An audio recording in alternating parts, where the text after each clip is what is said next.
গণতন্ত্রের উত্তরণে নির্বাচনে বিলম্ব করলে সরকার পালাতে পারবে না বলে হুঁশিয়ার দিলেন বিএনপির স্থায়ী কমিটির সদস্য মঈন খান। দ্রুত নির্বাচন দিয়ে শান্তিপূর্ণভাবে ক্ষমতা হস্তান্তর করার আহ্বান জানান তিনি।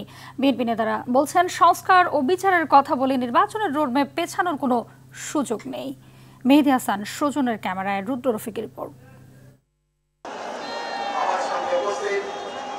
তরুণদের ভোটের অধিকার প্রতিষ্ঠার লক্ষ্যে নয়াপল্টনে বিএনপির ৩ সহযোগী সংগঠন আয়োজিত তারুণ্যের সমাবেশ রূপ নেয় জনসমুদ্রে। সমাবেশে যোগ দেন বিএনপির কেন্দ্রীয় নেতারা। বিএনপি নেতারা অভিযোগ করেন, সংস্কার ও নির্বাচনকে মুখোমুখি দাঁড় করিয়ে দেশের মানুষের ভোটের অধিকার কেড়ে নেয়ার ষড়যন্ত্র চলছে। পদত্যাগের নাটক দেখেছে বাংলাদেশের মানুষ। নির্বাচনের দাবিতে বাংলাদেশের মানুষকে আন্দোলন করতে হয়, সেটা হবে ইতিহাসে একটি দুর্ভাগ্যজনক অধ্যায়।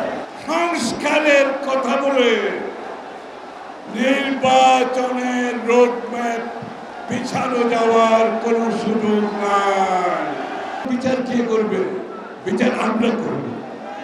তোমাদের উপর কোনো ভরসা নাই, তোমাদের উপর কোনো ভরসা নাই। বিচার বিএনপি করবে। নির্বাচনকে বিলম্বিত করতে কোনো ষড়যন্ত্র করলে মানুষ তার উচিত জবাব দেবে বলে জানান বিএনপি নেতারা। যে অন্তর্বর্তীকালীন সরকার, তারাও কিন্তু পালাতে পারবে না। সঠিকভাবে নির্বাচিত জনপ্রতিনিধিদের হাতে সুন্দরভাবে শান্তিপূর্ণভাবে ক্ষমতা হস্তান্তর করে। যে ষড়যন্ত্র চলছে, তাই আমাদের ষড়যন্ত্র রুখতে হবে, গণতন্ত্র ফিরাতে হবে। অন্তর্বর্তী সরকারকে ঔপনিবেশিক সরকার মন্তব্য করে বিএনপির শীর্ষ নেতারা বলেন, এই সরকার দেশের স্বাধীনতা সার্বভৌমত্ব ঝুঁকিতে ফেলেছে। এই 9 মাসে যেটা পারেন নাই, 9 বছরও পারবেন না, 90 বছরও পারবেন না। সুতরাং এই দেশের জনগণের কাছে ক্ষমা চেয়ে আপনি দয়া করে একটা ব্যবস্থা নেন।